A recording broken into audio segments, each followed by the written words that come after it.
Bonjour les cyborgs. Dans cette vidéo, je vais tenter de vous expliquer pourquoi les personnes sur les réseaux sociaux partagent leur intimité parfois sans discernement. Tous les réseaux proposent que l'on se montre. Facebook avec les commentaires ou les posts, TikTok avec des vidéos, Instagram avec des photos, etc. Mais pourquoi avons-nous besoin de nous montrer, de nous exposer ? C'est pour répondre à cette question fondamentale que nous avons créé un concept en psychologie, la transparence digitale. Générique.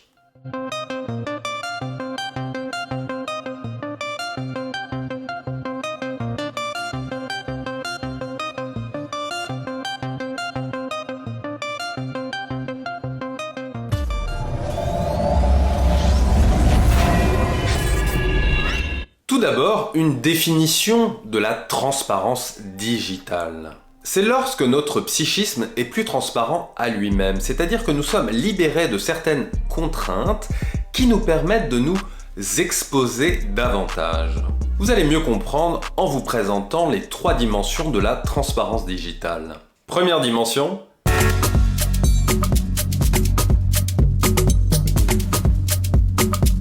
La première dimension, c'est ce que Serge Tisseron a nommé l'extimité, c'est-à-dire un désir qui nous pousse à mettre au dehors, sur Internet par exemple, une partie de notre vie intime.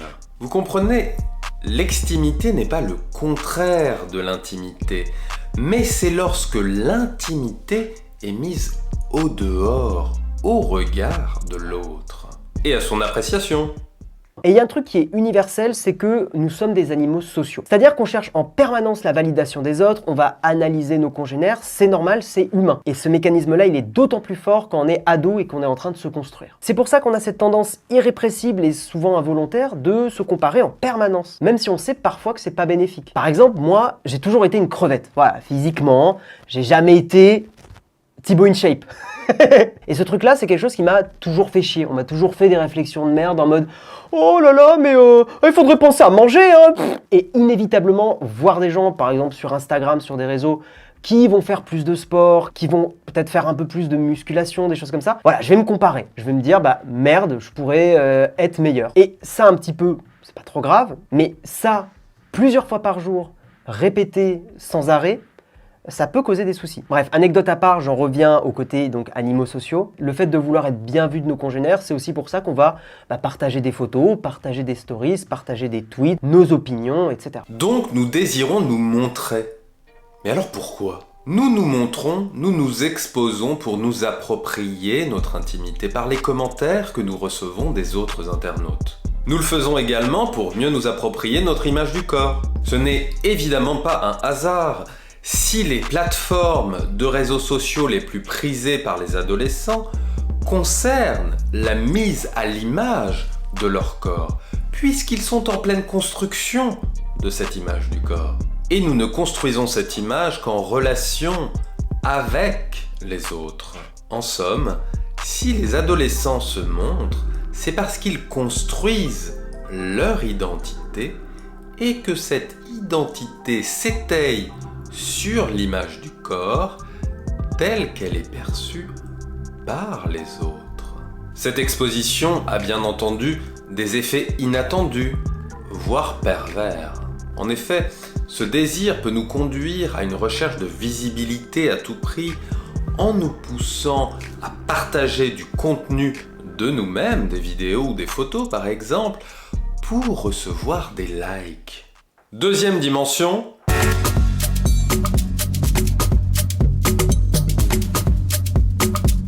la seconde dimension de la transparence digitale est la désinhibition en ligne. Pour une idée plus détaillée de cette notion, je vous invite à regarder la vidéo qui y est consacrée. Je vous rappelle que cette désinhibition en ligne implique que les internautes partagent des contenus d'eux-mêmes ou tiennent des propos dans le cyberespace qu'ils ne tiendraient pas dans le monde physique.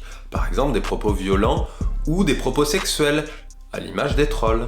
Tandis que l'extimité est du côté de notre désir, la désinhibition en ligne implique plus directement les propriétés, les effets des propriétés du numérique sur la psyché. Ce sont donc les facteurs mêmes liés à la technologie qui poussent les internautes à partager des contenus ou à dire des choses qu'ils ne diraient pas, jamais, dans la réalité physique.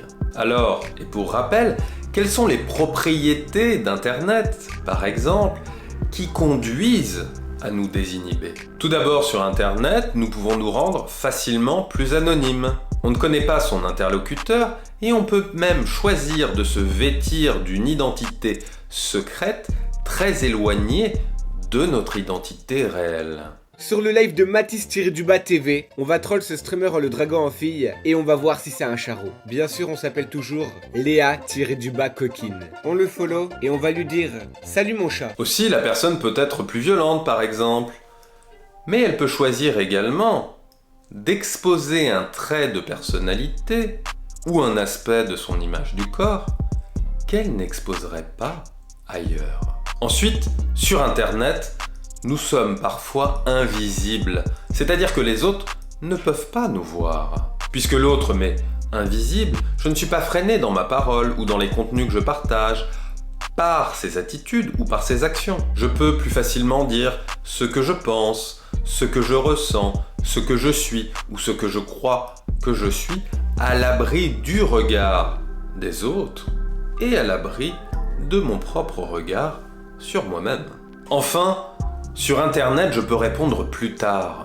Je n'ai pas à me soucier de la réaction immédiate de mes interlocuteurs. Je pourrais choisir par exemple de vous insulter, je n'en ai pas envie, sans qu'il y ait de conséquences immédiates sur moi-même. Je peux donc choisir de partager quelque chose de moi, tout en contrôlant en partie les effets émotionnels sur moi de ce partage. Troisième dimension.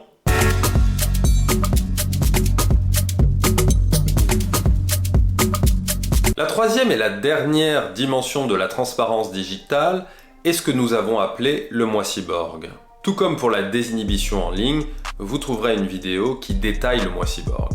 Alors qu'est-ce que le moi cyborg? Nous nous trouvons à l'intérieur des technologies comme à l'intérieur de notre propre moi. C'est comme si nous étendions la surface de notre moi à la technologie et que nous nous retrouvions par là même à l'intérieur de cette technologie comme à l'intérieur de notre propre moi ou comme à l'intérieur de notre propre tête si vous préférez. Et donc, puisque les individus sont sur Internet comme dans leur propre tête, ils vont déverser plus librement leurs fantasmes. Pour le dire simplement, les individus sur Internet n'ont pas toujours conscience qu'ils ne sont plus dans leur tête et qu'ils interagissent avec de vraies personnes. De ce fait, leur intimité est paradoxale, puisqu'ils partagent des fragments de leur vie intime à d'autres personnes et donc en dehors de leur corps, tout en vivant cette intimité partagée comme à l'intérieur de leur moi. Cette intimité paradoxale, quand elle est partagée, peut alors être confisquée par un autre, ce qui peut entraîner des moments particulièrement traumatiques pour la victime potentielle de ce partage. Comme par exemple avec le revenge porn, c'est-à-dire le partage d'une vidéo sexuelle d'une personne sans le consentement de cette personne. Tout a commencé par mon inscription sur un jeu en ligne qui s'appelle Abo. J'ai rencontré un jeune garçon sur ce jeu évidemment et je suis tombée sous son charme en fait quelques temps après. Un jour oui, il m'a demandé pour prouver son amour de lui envoyer une photo nue de moi, donc un nude. Puis en fait moi ma réaction c'était mais je peux pas te faire ça, c'est pas normal, j'ai jamais fait ça. Ouais mais je l'aime donc je le fais. Un jour, il m'envoie un message et en fait, dans son message, il était en train de me dire qu'il ne m'avait jamais aimée. Tout ça était faux, que je m'étais fait des films.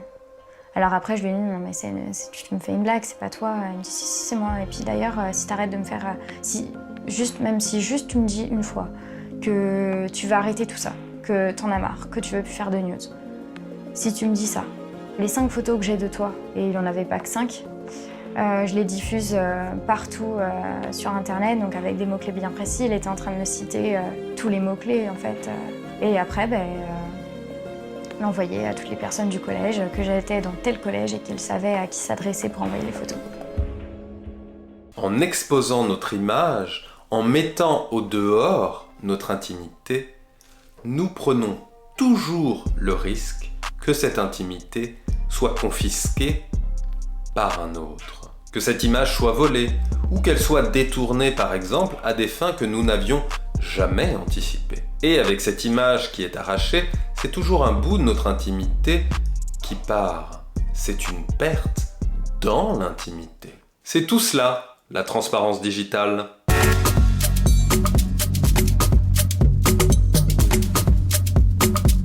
Comme vous le voyez, et pour résumer, cette notion recouvre notre désir de nous exposer pour construire ou soutenir notre identité. Elle recouvre également le fait que cette exposition est facilitée par les propriétés mêmes de la technologie. Enfin, la transparence digitale recouvre le fait que nous nous exposons davantage parce que nous vivons d'une manière inconsciente les réseaux sociaux ou Internet plus largement comme des prolongements de nous-mêmes. Pour toutes ces raisons, nous partageons plus facilement sur Internet notre intimité ou des bouts de notre intimité et nous nous sentons plus libres, à tort ou à raison, de le faire. Mais alors porter des gants, c'est paradoxalement pour montrer quelque chose que je cacherais dans d'autres circonstances? Ce serait donc exposer paradoxalement, tout en le cachant, un bout de moi-même que je n'exposerai pas dans d'autres situations. Intéressante supposition en moi-même. Voilà, cher cyborg. Si la vidéo vous a plu, n'hésitez pas à vous abonner, à partager, à mettre un pouce bleu et on se retrouve bientôt sur Psy Connexion.